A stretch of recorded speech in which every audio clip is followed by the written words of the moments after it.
the tumbling lessons that I took as a kid definitely helped.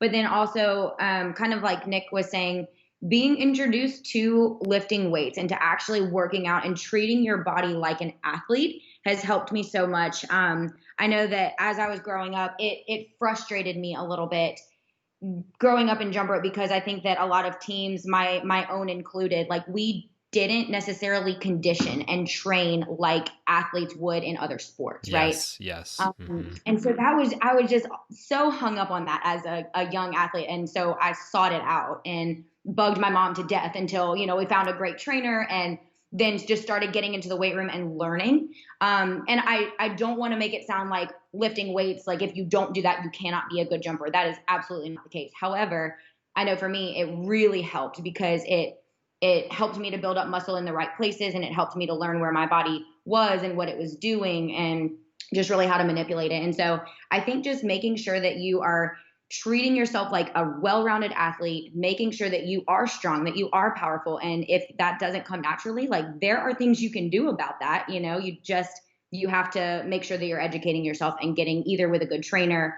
or, like I said, just doing the research and educating yourself on what to do in the weight room in order to overcompensate, I guess, for those weaknesses. And then you told Nick, and you're like, dude, you got to get on this because this is like a big deal.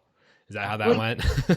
man, I was like, imagine if you would have been training really, really hard, like, like an athlete and lifting doing all the appropriate things for jump rope since you were 12, just imagine where you would be now. And so I get off on these tangents and he's like, look, babe, I'm fine. Like I can do it. Like, it's fine. Yeah, it's funny because like even now, don't get me wrong, I know the benefits of it. Like I'll go lift, but like I am not the person that's going to be in the weight room 3, 4, 5 days a week trying to get my lift in.